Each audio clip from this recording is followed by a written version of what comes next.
All right, so this video is going to focus on conditional probability. And conditional probability is the probability that an event B occurs given that event A has already occurred. So let's note the notation here. This is the probability that event B has occurred given that event A has already occurred. All right, so let's scroll down a little bit and we can see, okay, here is the formula for conditional probability. Again, event B, that's any event B, that straight line down is given that event A has already occurred. It's the probability of A and B occurring divided by the probability of event A occurring. Let's jump right into a couple of examples. We'll start with this one here.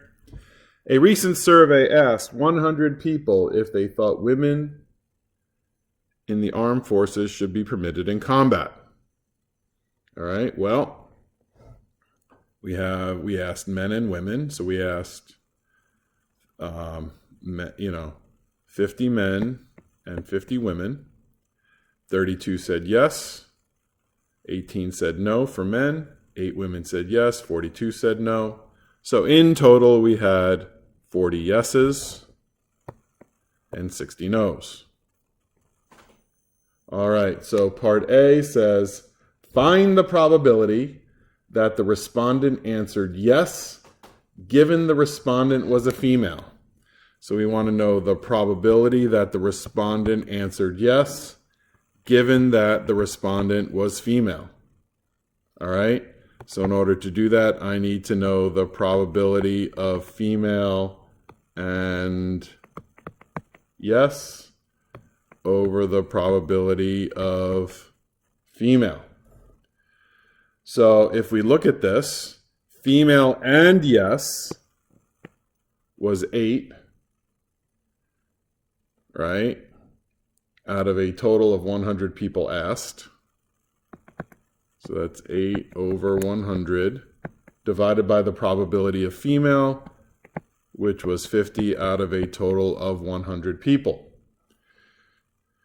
So if I rearrange this so I can do the computation, it's 8 over 100. And again, we're going to divide our fractions, so we're going to flip.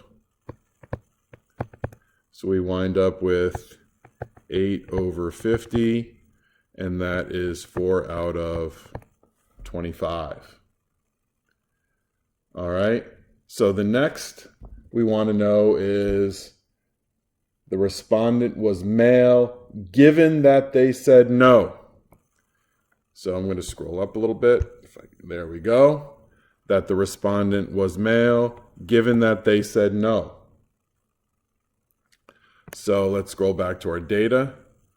So we need male and no. Male and no was 18 out of a total of 100. Let's go back. So we have 18 no's, right? 18 male and no out of a total of 100 people surveyed. And then given that they said no, so how many total no's did we have? We had a total of 60 no's. So that is 60 over 100. And again, we're going to do our flip it and multiply. So I have 18 over 100 times 100 over 60. And that would equal 18 over 60, which equals 3 over 10. All right, there are plenty more we can do with conditional probability. In the next section, we will revisit and expand on conditional probability.